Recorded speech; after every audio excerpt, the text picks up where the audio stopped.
Today I'm going to show you how to play AAA quality PC games on the AYN Thor with way less effort. 5 minutes of this video could save you hours of changing random drivers, Proton versions, GPU names, performance modes, and wondering why one game will randomly work. This is not a magic every game works perfectly video, but it is better than that. This is a repeatable method. The basic idea is simple. First, get a game playable. Second, tune the Thor to that specific game, because one of the biggest mistakes I think people make with the GameNative and GameHub, specifically on the AYN Thor, is treating every PC game the same. Some games want more GPU and some games want more CPU, but the AYN Thor doesn't leave you all the tools to be able to accommodate that right off the bat. So here's what we're going to do. Before we start, we need three things. First is GameNative or GameHub. Second, ClusterTune. I'll have a link in the description for that. Third, the AYN Thor performance toggle, which is built into the device. Now here's one of the big theories I've been testing. The Snapdragon 8 Gen 2 is powerful, but when running a PC game through the Android compatibility layers, it doesn't always balance the CPU and GPU demand the way that we want. So what happens? The device may push too much power where the game does not actually need it, temp spike, the chips throttle, and then the game stutters or something to that effect. At least that's what I'm thinking happens. And that seems to be the enemy. I've been able to prove that this works for many games, and I haven't just released this video without testing it. So first, we're not talking about getting 120 FPS on every game. We are talking about 30 FPS, 40 FPS, but getting stable FPS, not just low settings, not compromising your handheld experience, because the real enemy here is stutter. A lot of games will run perfectly fine at 30 FPS, and even some modern consoles run games at 30 FPS. But when the game keeps dropping, hitching, freezing, or for a split second, it pulls you right out of that experience, right? So basically, here's the process. Step 1, install GameNative or GameHub. After that, we're going to use a known configuration option. It should be somewhere listed in your settings, and on each game, if you click the settings, at least in GameNative on the right, you can click Use Known Configuration. Do that before you start the game for the first time. Use it first. Don't start by reinventing the wheel. Let the app load what the community or known settings already exist that supposedly work the game. Step 2, launch the game. And this is actually the important part. I don't think a lot of people do, or at least I know I didn't at first. If it crashes the first time, do not immediately assume the game is broken or those settings don't work.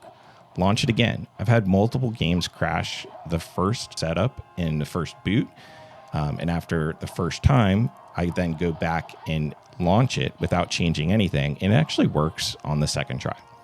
So I don't want to pretend I know exactly why this happens, but it could be a first run setup. It could be shader related. It could be so many different things and compatibility layers. But at the end of the day, many apps will actually run, many games will run on the second try. So give it a second try. So if the first launch fails, give it a second try. If the game boots or is even moderately playable, that's when we're going to move on to tuning. Do not obsess over perfection yet. We just need to know that the game can run. If it does not boot after trying the known configuration and launching twice, then I would start with actually using some recommended options that I have below. For many modern games, I would try Proton 10 EC2 ARM or Proton 11 ARM, the EC1 version. For drivers, I would test Mr. Purple drivers or White Belly Ash. Specifically, I've been using the A8XX Turnip 29 driver. That's actually been my go-to even over the Mr. Purple drivers for slightly better performance on modern games. So I will leave a link in the description for both of those as well. Now we got into the practical part that actually makes this method specifically work. Once the game is playable, we're going to tune the CPU and GPU to the game. And this may sound backwards at first, but stay with me.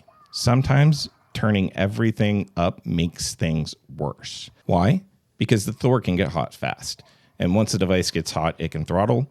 And once it throttles, your frame pacing gets all messy and you get those 1% lows, the stutters, and lots of other things happen. I think it reduces the GPU and the CPU. So I think we're trying to avoid that.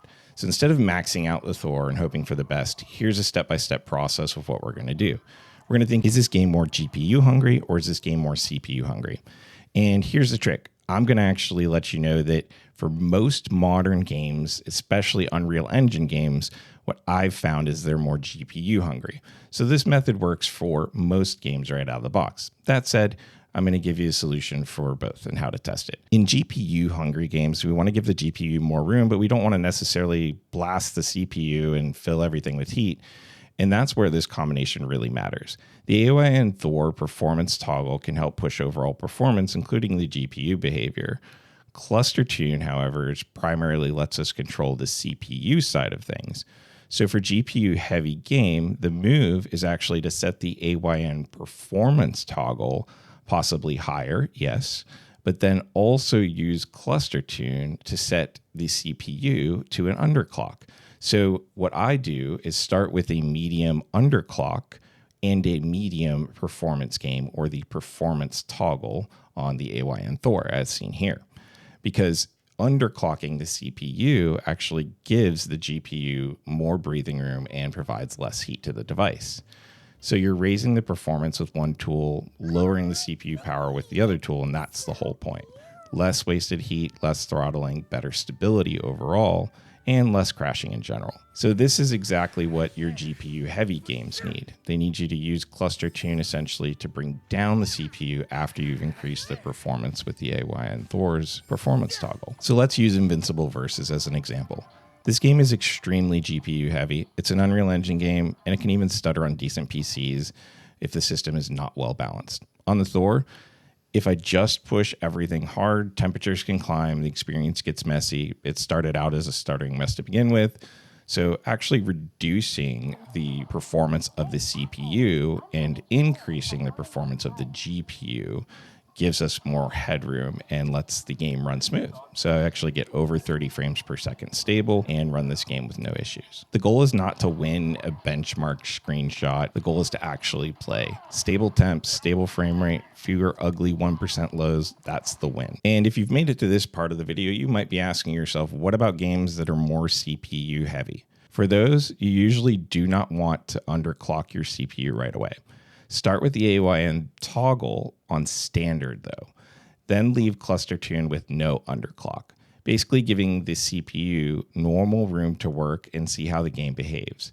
If you bump up the AYN performance toggle higher, you might get more performance for the CPU, but sometimes it comes with a trade-off because the GPU also gets more performance and might give you more heat. So just know that you're testing then to look and see if you're getting frame rate dips as you increase that toggle, because often this is not as big of a win as you might expect. So for CPU heavy games, my starting point is AYN toggle on standard, ClusterTune with no underclock or stock. Then adjust carefully from there. So here's the full cheat sheet. First, use the known configuration. If a game doesn't boot, launch it twice. Then try Proton 10 EC2 or Proton 11 EC1. Both the ARM specific versions are the ones that I use in GameNative. Then also try Mr. Purple or White Belly Ash A8XX Turnip drivers. I use V29. If the game boots but stutters, do not immediately max out everything. Figure out whether it is a GPU or CPU heavy game. If it's a modern game like Unreal Engine, start with assuming it's a GPU heavy game. And you're going to want to use the AYN performance toggle to increase your performance, but actually use ClusterTune to decrease your performance. So my perfect settings to start are starting with a medium performance or the performance toggle on AYN, and starting with a medium underclock on ClusterTune specifically. If the temps are still too high, you can try a large underclock. In fact, I've run a large underclock successfully on Invincible Versus and found it to be reasonably reliable. There has been one or two crashes though, so I don't always use the large. I typically defer to the medium with Invincible Versus. From what I've seen out there, every AYN device will vary slightly. However, I do not think this is specifically a max 16 gigabyte RAM versus a Pro 12 gigabyte RAM issue. Most PC games don't seem to differ significantly between the two. I've watched my RAM counts, and usually they stay around the 11 gigabyte area, which is not providing a ton of headroom. However, it still gives you a little bit of headroom, hopefully, for your 12 gigabyte configurations. But leave comments down below. I am curious to know if this approach works for you as it has worked for me on the Max model. So I do hope this has helped. I'll keep testing more games. Please let me know in the comments as well if you would like for me to test any specific games. I actually have over 500 games. If you have seen here on my screenshots, you'll see over 400 and change just in the GameNative app that I can load in. So there's a good chance that I might have a game that you're looking for. I will say that I've had reasonable success with most Steam games and Epic games. I have not had much success with Ubisoft yet. That is something I was curious to crack before Black Flag Resynced launched, because I'm the crazy person who wants to give that a shot.